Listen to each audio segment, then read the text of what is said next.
LPU ప్లేస్మెంట్ల రికార్డులు సృష్టిస్తోంది. Final year student 2.5 కోట్ల ప్యాకేజ్ పొందుతున్నారు. 1700 మందికి పైగా ఎల్పీయూ స్టూడెంట్స్ 10 లక్షల నుంచి 2.5 కోట్ల ప్యాకేజెస్ పొందారు. విద్యా విప్లవం ప్రారంభమైంది లవ్లీ ప్రొఫెషనల్ యూనివర్సిటీలో. పులివెందులలో టీడీపీ కక్ష సాధింపు చర్యలు కొనసాగుతున్నాయి. వైఎస్ఆర్ విగ్రహం వద్ద టీడీపీ జెండాలు తొలగించారంటూ 3 మైనర్ బారులు సహా 4 అరెస్ట్ చేశారు. గతంలో తప్పుడు ఫిర్యాదుతో వైఎస్ఆర్సీపీ నేతలపై అక్రమ కేసులు నమోదు చేయగా ఇప్పుడు చిన్నారుల్ని సైతం వదలడం లేదు టీడీపీ నేతలు. తమ పిల్లలు ఎక్కడున్నారో చెప్పాలంటూ పీఎస్ వద్ద బంధువులు ఆందోళన చేశారు. మైనర్లని కూడా చూడకుండా స్టేషన్లు మార్చి కొడుతున్నారని ఆరోపిస్తున్నారు. అయితే మహానాడు పూర్తయినా వైఎస్ఆర్ విగ్రహాల వద్ద ఇంకా టీడీపీ జెండాలను తొలగించలేదు. మున్సిపల్ కమిషనర్, డీఎస్పీలకు ఫిర్యాదు చేసినా ఫలితం లేదంటున్నారు వైఎస్ఆర్సీపీ నేతలు.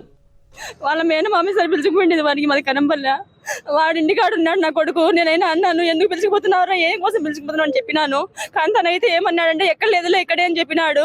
నేనుండి వద్దురా పిలుచుకోవద్దు, వానికి ఏం తెలియదు, చిన్నపిల్లడు కదా అంటే లేదు మేము ఇక్కడే పోతున్నాం అన్నాడు సార్. నేను ఏదో తినే తీసుకుపోతున్నాను అనుకున్నాను. మాకైతే ఏ పగలు లేవు సార్ ఏ పార్టీ మీద. మా పిల్లలను చూపించాలి సార్. 10th క్లాస్కి ఇప్పుడు పోతున్నాడు. 15 సంవత్సరాలు ఉన్నాయి బాబుకి. ఇప్పుడు 15 సంవత్సరాలు ఉన్నాయి. వాడు వచ్చి ఇంటికాడు వచ్చి పిలుచుకుపోయినాడు. కానీ నా కొడుకు పోవాలని పోలేదు సార్. వాళ్ళే వచ్చి నాకు మా తమ్ముడు వచ్చి పిలుచుకుపోయినాడు సార్. అదే సార్ జరిగింది అక్కడ. అక్కడ నుంచి మరి సాయంకాలం మేము ఫోన్ చేసినాము. సార్ వాళ్ళు ఏమంటున్నారు మాకు తెలియదు అంటున్నారు సార్. నాకు తెలియదు. ఆయన కనంపల్లె నుంచి ఒక అతను వచ్చి మా సందులో పిల్లల్ని 3 పిలిచిపోయినాడు సార్. ఇటుకే గ్రౌండ్ దగ్గర పోదామరా అని క్రికెట్ ఆడేదాని కానీ పోయినారు. వీళ్ళు పోయిన తర్వాత ఆ మంచి జెండాలు పీకి కాల్చేజ్ చేస్తా అంటే వీళ్ళు వచ్చేద్దామని చూసినారు. వచ్చేదే లోపలే అది ఎవరో వీడియో తీసి పెట్టినారంట.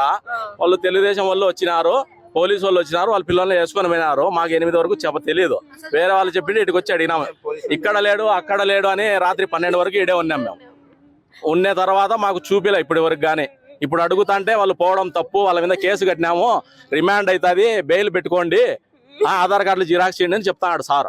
మాకు పిల్లలను చూపియండి సార్ అంటే 1 గంట ఉండండి వస్తారు అంటున్నాడు. అది జరిగింది.